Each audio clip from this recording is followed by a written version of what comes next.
El Evangelio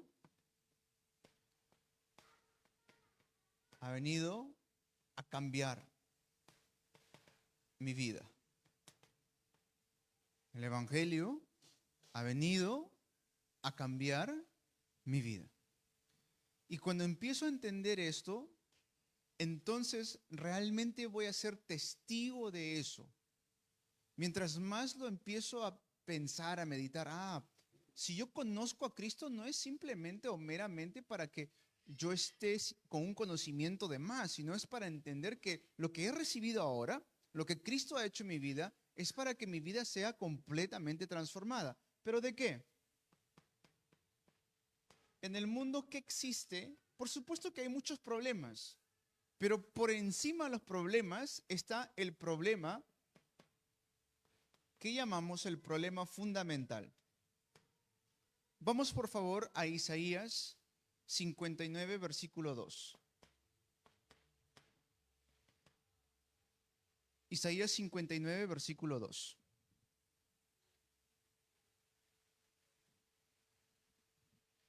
Isaías 59, versículo 2 dice: son las iniquidades de ustedes las que los separan de su Dios.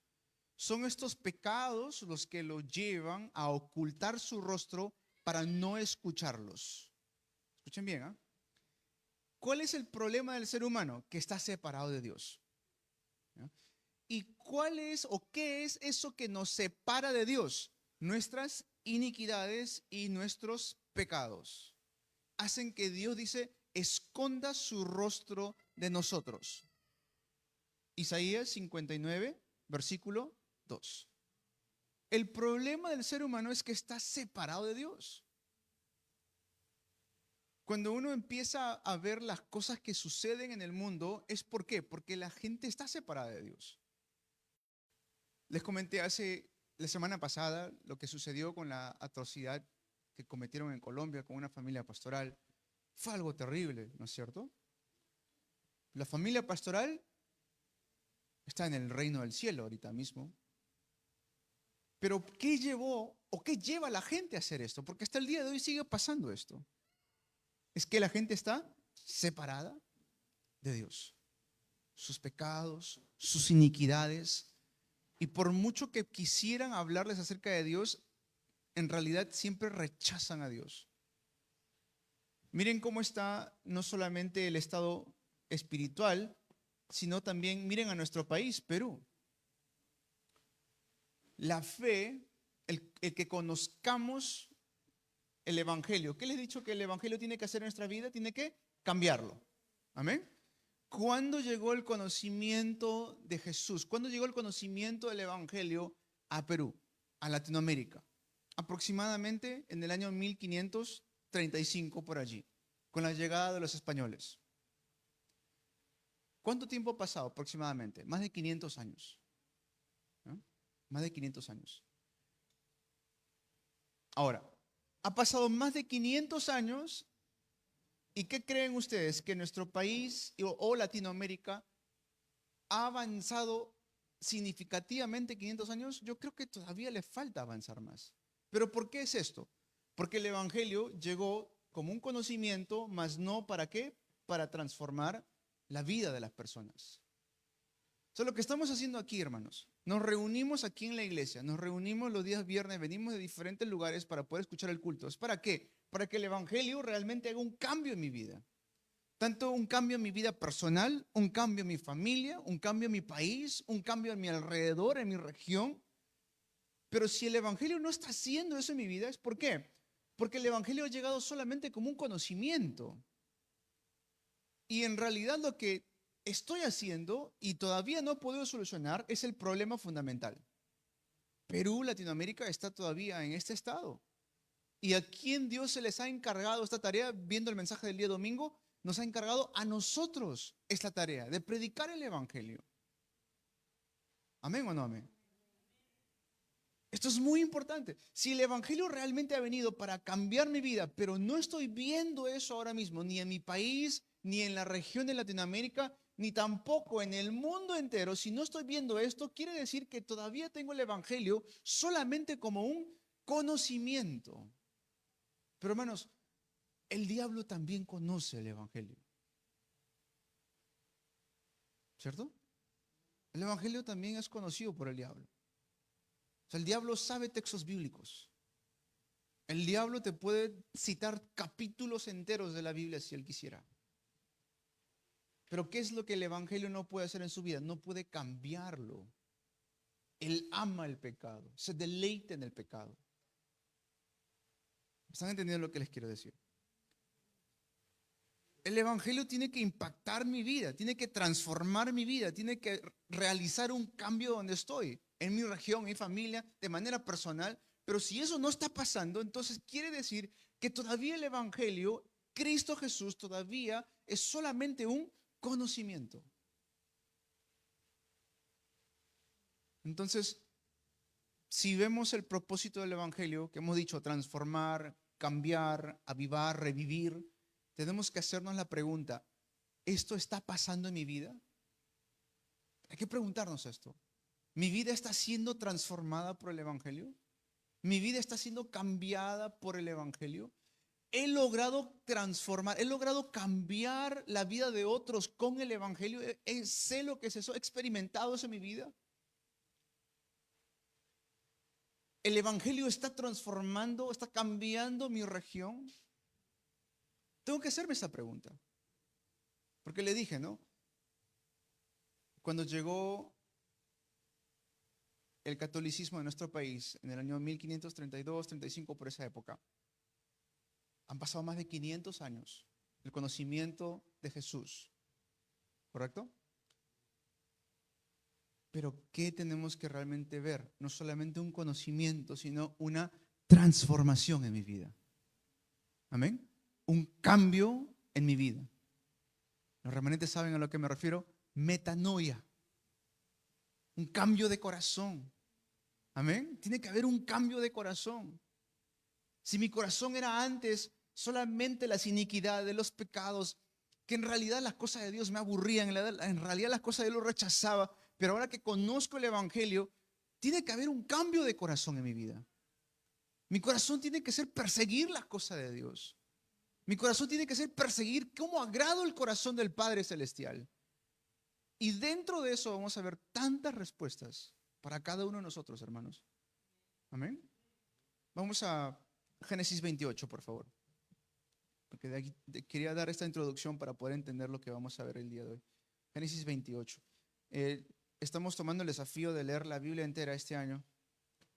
Amén. Y hoy vamos a leer unos capítulos más, si Dios permite. Pero quiero tocar con ustedes un poco del capítulo 28. Si están leyendo con nosotros, mis hermanos que están aquí presentes y también los que nos ven por las redes sociales, se darán cuenta que hay una corriente que estamos siguiendo. Si no han comenzado, tienen tiempo. Estamos recién en Génesis. Todavía no hemos avanzado mucho. Si no han comenzado todavía a leer con nosotros, estamos en Génesis. Yo estoy en el capítulo 31. Algunos han avanzado todavía hasta el 40. Amén, gloria a Dios. Pero estamos avanzando así, en grupos, ¿sí? Como iglesia estamos avanzando poco a poco. Y hoy vamos a ver un poco acerca de Jacob y cuál es el deseo de Dios. Miren, si el evangelio es para cambiar la vida, quiere decir que Dios tiene ese propósito para con cada uno de nosotros. O sea, el deseo de Dios es cambiar nuestras vidas para bien. Y dentro de eso, ¿a cuánta gente Dios quiere cambiar? ¿Ustedes qué creen? ¿A cuánta gente Dios quiere cambiar? Al mundo entero. Dios quiere cambiar al mundo entero. Por eso, desde un inicio, Dios habla tanto acerca de la evangelización mundial. Vamos a Génesis 28 y vamos a leer versículos 10.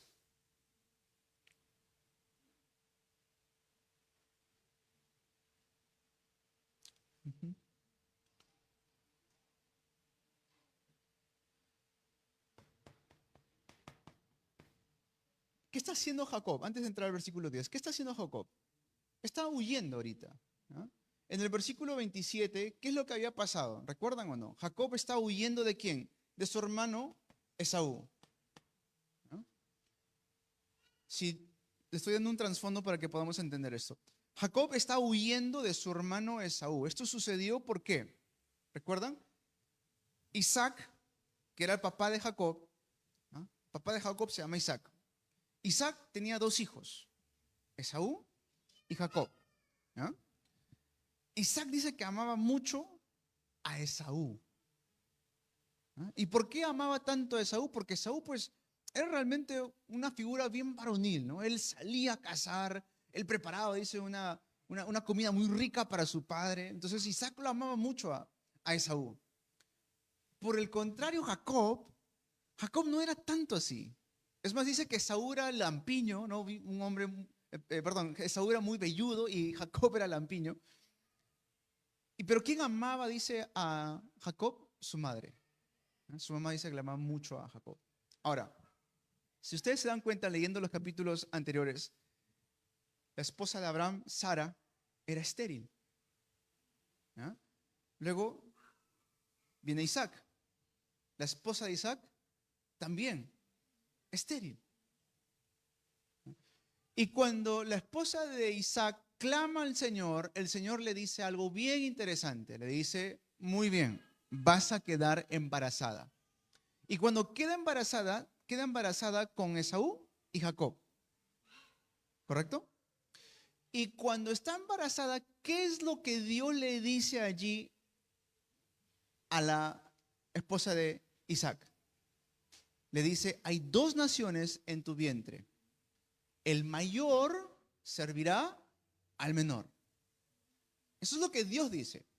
No lo dice ni Isaac ni tampoco su esposa. Dios le dice, el mayor va a servir al menor. Entonces vemos más adelante que cuando Isaac, su papá de Jacob, está avanzado de edad, ¿a quién quería darle su bendición? ¿A quién amaba más él? A Esaú, a su hermano mayor. Y entonces, ¿quién escucha esto? Su madre. ¿No es cierto? Y le dice, hijo, llama a su hijo Jacob y le dice, ¿sabes qué? Acabo de escuchar que tu papá está a punto de morir, ya va a morir, y le va a dar su bendición, es decir, le va a dejar todo lo que él tiene a Esaú, al hermano mayor. Vamos a hacer algo. Vamos a pretender de que tú eres Esaú y de esa manera él va a pensar que tú eres Esaú, pero en realidad te va a bendecir a ti. Y hace una trama allí, ¿no? Y cuando uno lee eso, uno dice, ah, eso qué viva es ahí. Perdón, recuérdame su nombre de la Rebeca. Qué viva que es Rebeca, ¿no? Pero en realidad, ¿qué creen ustedes? ¿Rebeca fue viva al hacer eso? Rebeca realmente estaba cumpliendo con lo que Dios le había dicho. ¿Qué le dijo Dios a Rebeca? El mayor servirá al menor. Isaac se había olvidado quizás de esto. Y él estaba a punto de darle su bendición a Esaú. Pero la promesa de Dios, ¿qué era? El mayor servirá al menor, es decir, Esaú le va a servir a Jacob. Entonces, en esa situación, Esaú se molesta muchísimo, obviamente, porque le ha quitado su bendición. Esaú no le consideraba, no tomaba en cuenta tanto las cosas de Dios. Esaú todavía estaba en este problema fundamental, ¿no? De sus iniquidades, todo eso. Estaba separado de Dios. Esaú dice, voy a vengarme de mi hermano, lo voy a matar, le dice, ¿no? Y por eso, ¿qué hace Jacob? Empieza a huir. Les quería contar esto para que podamos entender un poco el trasfondo en caso no lo han leído. Esto sucedió, ¿por qué? Porque estaba simplemente cumpliendo el pacto. Dios dijo que el mayor iba a servir al menor. Ahora, este problema que está atravesando, porque sí, es un problema, obviamente su hermano mayor lo quiere matar, es un problema que está atravesando, se convierte en un canal de qué? Un canal de bendición. ¿Qué hemos visto durante la semana pasada? ¿No es cierto? Aprobados y confiados en Dios. Todas las pruebas que vamos a atravesar en nuestra vida, en nuestro día a día, son canales de qué? De bendición. Tengo que entenderlo de esta manera. Miren ustedes cuando sucede esto en Hechos capítulo 11, vamos a Hechos 11 rápidamente, versículos 19 al 21. Vamos a Hechos. Y me hace recordar mucho lo que está pasando allí Jacob a lo que sucede aquí en el libro de los Hechos. Hechos 11, versículos 19 al 21. Hechos 19, Hechos 11, versículos 19 al 21. Hechos 11, versículos 19 al 21. En el nombre del Padre, del Hijo y del Espíritu Santo. Los que se habían dispersado a causa de la persecución que se desató por el caso de Esteban, llegaron hasta Fenicia, Chipre y Antioquía sin anunciar a nadie el mensaje excepto a los judíos. Sin embargo, había entre ellos algunas personas de Chipre y de Cirene que al llegar a Antioquía comenzaron a hablarles también a los de habla griega, anunciándoles las buenas nuevas, eso es el Evangelio, acerca del Señor Jesús. El poder del Señor estaba con ellos y un gran número creyó y se convirtió al Señor. Lo mismo, ¿qué pasa allí con Jacob? Está huyendo de su hermano Esaú, está huyendo del problema, pero dentro de ese huir, ¿qué es? Es un canal de bendición. Vamos ahí después 2000, 3000 años después, está la iglesia primitiva. Matan a Esteban, primer mártir de la iglesia, y por causa de esa muerte, ¿qué sucede? Empiezan a ser dispersados, empiezan a huir. Y en esa persecución y en esa huida, ¿qué sucede? Empiezan a predicar el evangelio.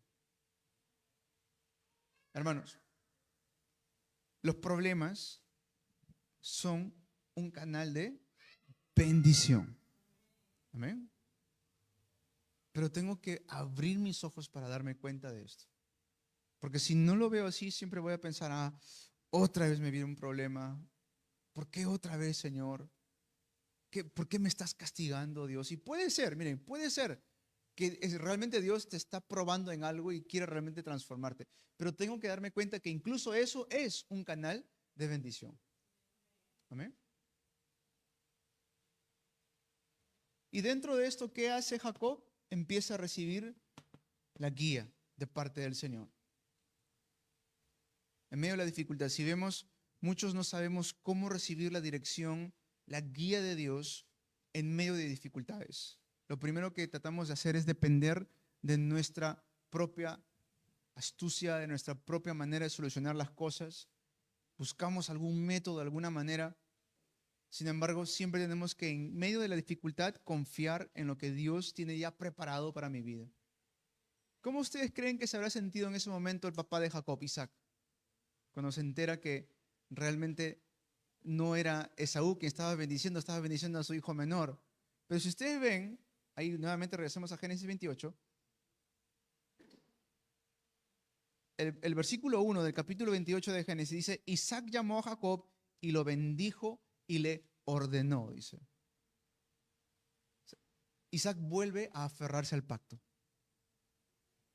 Quizás en ese momento no lo había visto todavía. En ese momento él habrá estado como un poco enfadado porque le engañaron, entre comillas, pero en realidad Isaac se vuelve a aferrar al pacto, a la promesa. El mayor servirá al menor. ¿Me están entendiendo? Eso es que recibió la guía.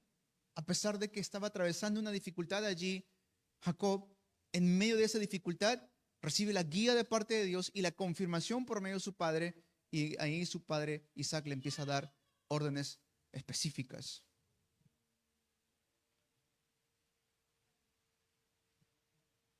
Muy bien. Dentro de esa huida, ¿qué es lo que Dios quiere? Dios quiere que pueda establecer el reino. Vamos ahora sí al versículo 10. Versículo 10. Génesis 28, versículo 10. Génesis 28, versículo 10. Dice, Jacob partió de Beerseba y se encaminó hacia Harán. Cuando llegó a cierto lugar, se detuvo para pasar la noche porque ya estaba anocheciendo. Tomó una piedra, la usó como almohada y se acostó a dormir en ese lugar. Allí soñó que había una escalinata apoyada en la tierra y cuyo extremo superior llegaba hasta el cielo. Por ella subían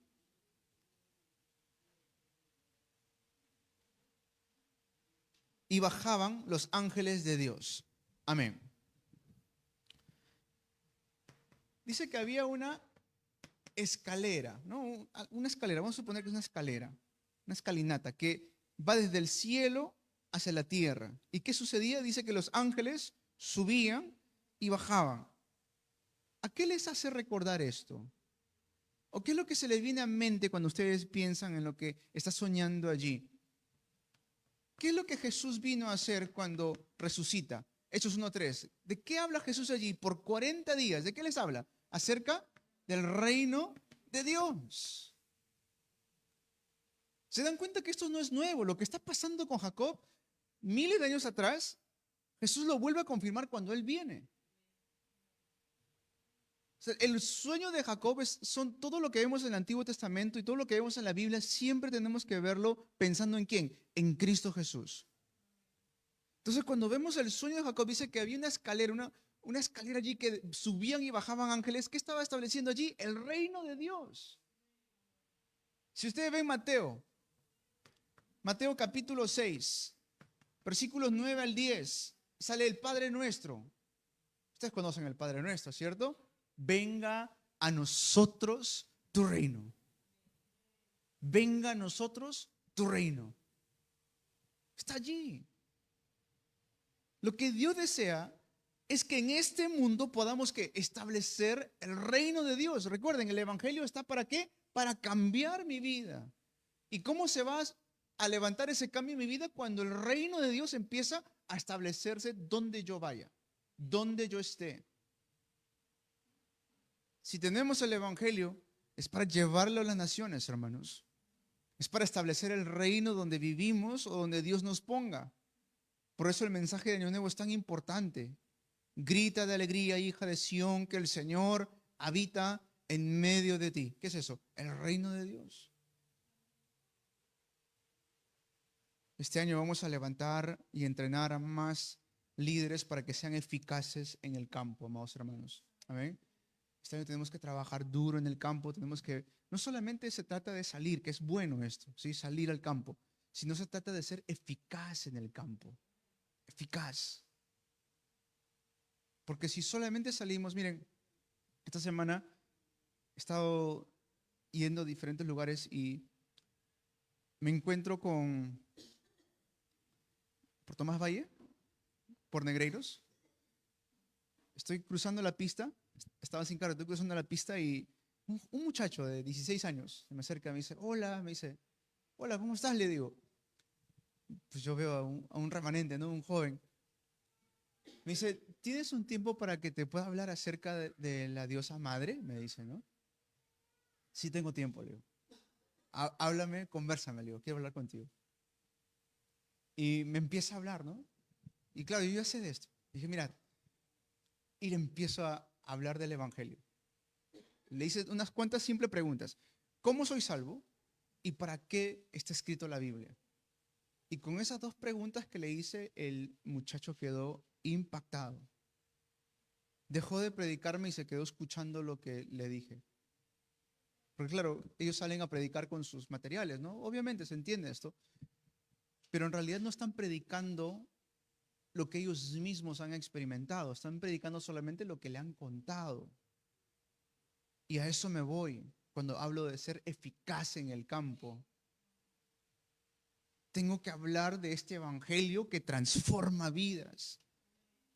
Y eso fue lo que le compartí. Mira, tú me hablas de la diosa madre y te voy a dar argumentos y le empecé a hablar brevemente. Le dije, pero finalmente mi deseo es este. Mi deseo es que tú conozcas a Jesús y que tú te enamores del Cristo, que tú te enamores de Dios. Me miraba atentamente. Y luego me dice, ¿algún día te puedo visitar? Me dice. Claro que sí, Leo, toma mi número, apunta mi número. Eran dos jovencitos, uno de 16, otro de 14, que estaban evangelizando en el campo. Miren, en sus vacaciones estaban evangelizando. Hermanos, ellos lo entienden, lamentablemente no están direccionados con la voluntad del Señor. Lo digo con toda seguridad. Lo que Dios quiere es que hablemos de ¿quién? De Cristo Jesús. Él es el énfasis de toda la Biblia, desde Génesis hasta el Apocalipsis. Jesús es el centro de toda la Biblia. Amén. De Él tenemos que hablar. Eso es establecer el reino. Es lo que está pasando allí. Punto 3. Dios desea la evangelización mundial. Amén. Esto es Génesis 28. Esto es casi 2000 años antes de Jesús. Y en ese tiempo no hay denominaciones. En ese tiempo no hay iglesia ni católica, ni reformada, ni ortodoxa. En ese tiempo no hay nada de eso. Antiguo Testamento. ¿No? ¿Y qué es lo que Dios le está diciendo allí? Vamos a versículos 13, 14 y 15. Miren, 13, 14 y 15. Leamos juntos. En el sueño, el Señor estaba de pie junto a él y le decía: yo soy el Señor, el Dios de tu abuelo Abraham y de tu padre Isaac. A ti y a tu descendencia les daré la tierra sobre la que estás acostado.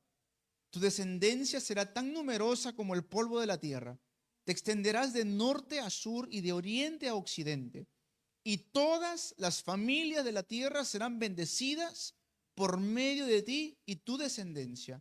Yo estoy contigo, te protegeré donde quiera que vayas y te traeré de vuelta a esta tierra. No te abandonaré hasta cumplir con todo lo que te he prometido. Amén.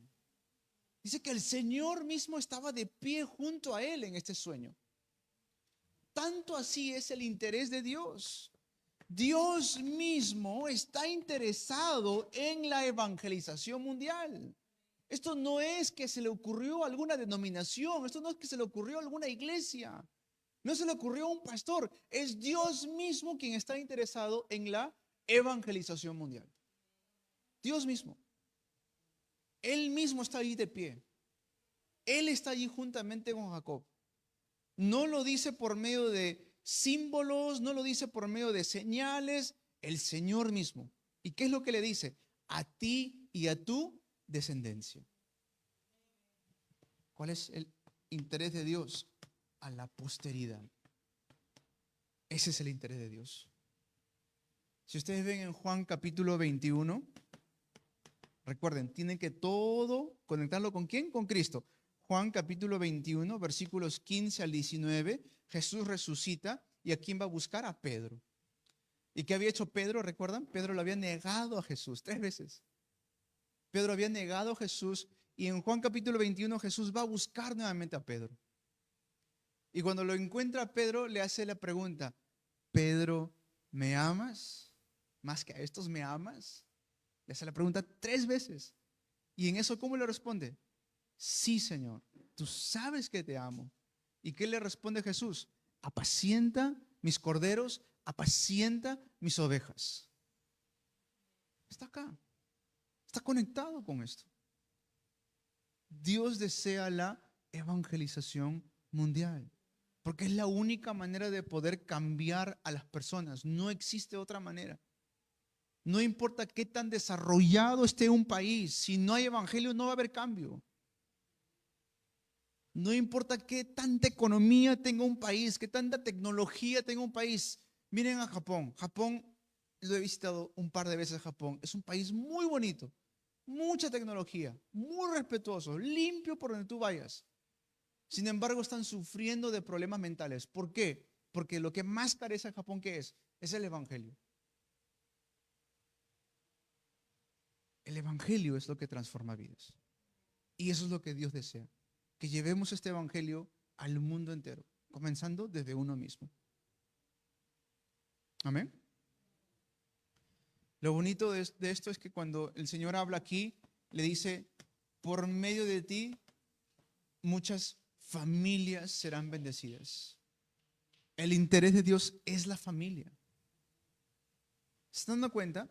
Dios mismo está interesado en esto. ¿En quién? En la posteridad. En los niños, en los remanentes. Dios mismo está interesado ¿en quién? En las familias. Y yo sé que, no sé si les ha pasado a ustedes, pero esta semana mientras leíamos en familia Génesis, salían cosas que como que las pequeñas o uno mismo se cuestionaba, ¿no? ¿Y cómo es esto de que Abraham se acuesta con la esclava, ¿no? Y luego, ¿cómo es esto que Abraham miente y le dice: dile mejor que tú eres mi hermana, ¿no? Y si se dan cuenta, lo que Dios siempre protegía era el matrimonio. Porque cuando Faraón toma a Sara, y sucede dos veces, ¿ah? Cuando Faraón va y toma a Sara o toma a la esposa de uno de sus siervos, Dios mismo intercede allí y le dice, no la vayas a tocar. ¿Qué es lo que Dios estaba guardando ahí? El matrimonio, la familia. Bueno, eso es tan importante. Es muy importante esto. A Dios le interesa esto. A Dios le interesa bendecir al mundo entero, a las familias, a la posteridad con el Evangelio. Para la obra de la evangelización mundial, ¿qué es lo que Dios le dice? Yo te voy a guardar. El versículo 15, yo estoy contigo, te protegeré donde quiera que vayas y te traeré de vuelta a esta tierra. No te abandonaré. Esa es la bendición de ¿qué? De Emmanuel, Dios con nosotros.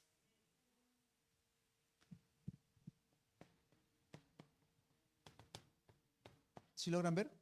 ¿Sí? La pregunta es, con esto concluyo, ¿qué debo hacer para tomar parte en esto?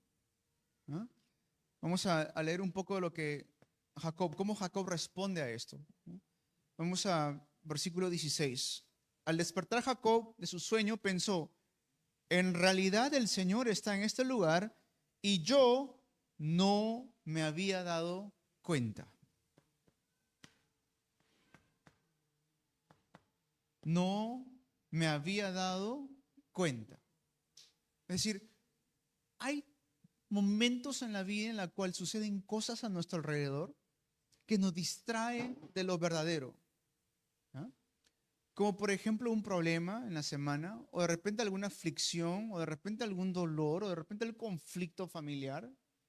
Pero recuerden esto, siempre va a haber oposición de parte del diablo. Hemos visto, recuerdan, el día domingo, Pablo le dice a la iglesia en Tesalónica, ¿cuántas veces he intentado ir a visitarlos? Pero ¿quién se oponía? El diablo se oponía. Ahora que viene la visita de nuestros hermanos de Corea, el diablo se está queriendo poner duro.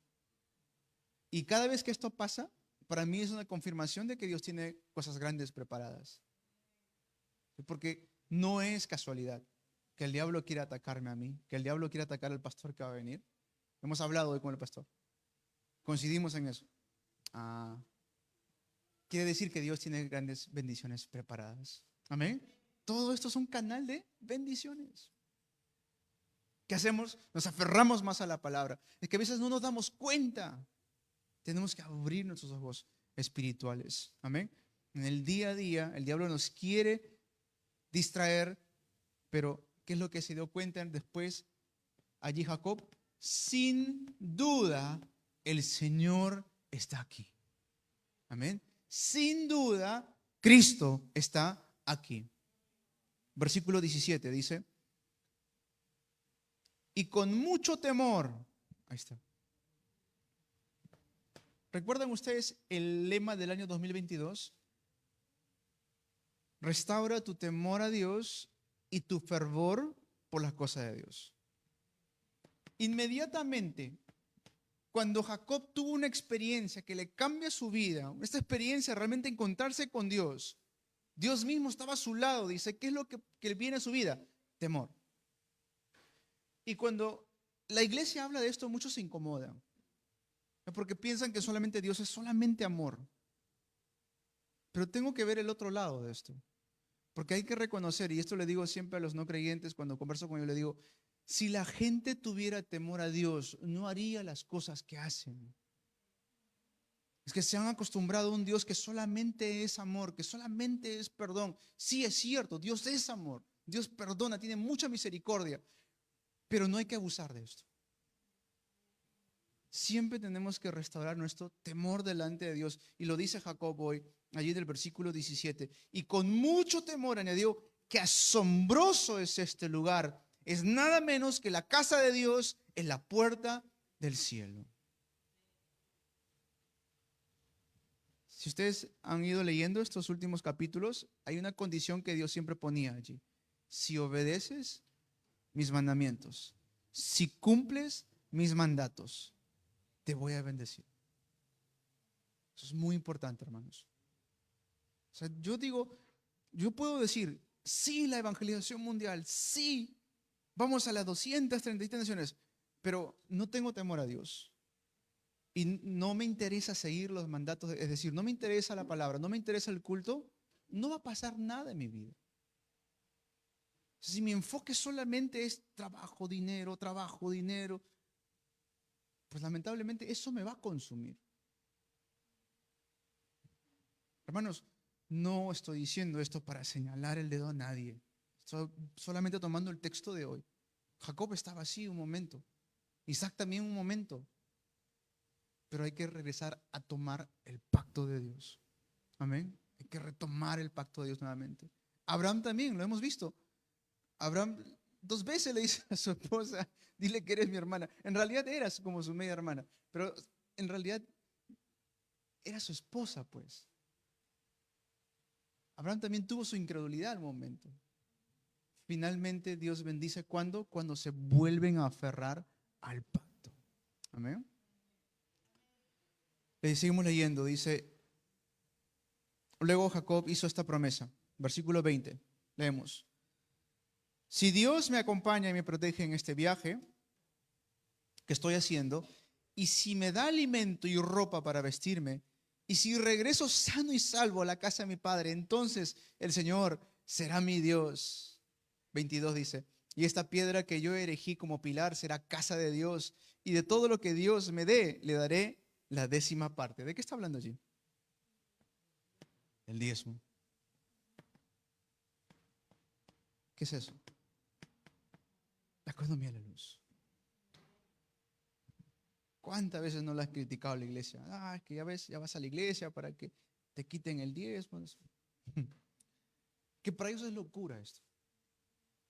No espero que el mundo entienda lo que es los secretos de la Biblia. No lo espero, porque no lo sabe. Pero lo que sí debería frustrarnos es que un creyente no sepa este secreto. Es que un discípulo de Cristo no sepa este misterio. Porque si ustedes ven a Abraham, ¿fue pobre? Fue muy pudiente. Y no solamente de dinero, tenía favor con los de a su alrededor. Cuando muere Sara, él va a pedir una tumba, se lo querían regalar. Abraham, tú eres un príncipe acá. Si quieres esa tierra para enterrar a tu esposa, tómalo. Será respetado en el pueblo, Abraham. Ven Isaac. Isaac también fue muy pudiente. Jacob, verán capítulo más adelante, que también fue muy pudiente. Dice, no, es que el diezmo solamente fue para la tribu de Leví. Y ellos, Abraham, ¿no dio el diezmo a Melquisedec? Acá no estamos viendo a Jacob, ¿qué es lo que él dice? Voy a darle la 10ª parte. Y aquí entienden bien esto, no estamos hablando de cantidad, estamos hablando del corazón delante de Dios, la determinación delante de Dios. No estamos diciendo que hay que dar un montón, si quieren darlo, amén, gloria al Señor, pero es el corazón. Estamos dispuestos a gastar en otras cosas del mundo, pero cuando se trata de las cosas de Dios no sabemos. Hablo por mí, hermanos. Amén, no estoy señalando aquí, hablo por mí. Cuando entendí esto, Dios empezó a restaurar la economía de la luz en mi vida. Si vamos a hacer la evangelización mundial, tengo que restaurar la economía de la luz. Amén. Tengo que tomar determinación delante de Dios. Finalmente, mi hogar tiene que ser casa de Dios. Amén. La iglesia tiene que ser puerta de los cielos. El campo tiene que ser puerta de los cielos. Tengo que empezar a tomar este pacto. Tengo que establecer el reino de Dios a cada lugar que vaya. Hoy estuve viendo el trabajo que estamos haciendo como iglesia. Estamos dando un apoyo para que se haga escuela de verano gratuita para los niños en Márquez. Entonces fui hoy para ver cómo estaba haciendo el hermano Gerardo ahí el trabajo, y hay muchos niños allá. Como es gratuito, están reunidos ahí los niños y cada hora que terminaba, el hermano me llamaba, me decía, pastor, por favor, para que ore. Y tomaba ese tiempo para orar con los niños. Y los niños, ¿cómo oraban, hermanos? Levantan sus manos, cierran sus ojitos, se ponen de rodillas. eso, parece cosas pequeñas, pero estamos poniendo una escalera del cielo a la tierra. Estamos estableciendo el reino de Dios. Amén. Remanentes, sus talentos, están aprendiendo instrumentos, idiomas, lo que estén aprendiendo ahora es para establecer el reino de Dios. Hermanos, hermanas, sus economías, sus finanzas se tienen que levantar para establecer el reino de Dios.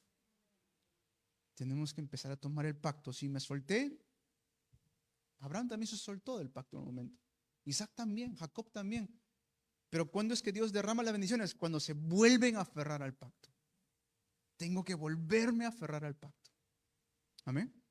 Así que bendice a tu hermano, dile, te bendigo para que te aferres al pacto, hermano. Te bendigo para que te aferres al pacto. Te bendigo, los bendigo para que nos aferremos al pacto. El evangelio va a transformar nuestras vidas. Amén. Cristo Jesús va a cambiar nuestras vidas. Hay que aferrarnos a esa promesa. Vamos a orar. Amado Padre Celestial, queremos darte gracias porque estamos en tu casa, casa de Dios. Señor, pedimos que cuando salgamos al campo pueda abrirse la puerta de los cielos, ángeles desciendan, Señor, tu reino se establezca, las tinieblas se rompan, toda atadura sea echado fuera, en el nombre poderoso de Jesucristo. Señor, perdónanos porque muchas veces los afanes del mundo nos distraen, pero hoy, Señor, queremos volver a aferrarnos nuevamente al pacto. Te damos toda la gloria. En el nombre de Jesús te oramos. Amén.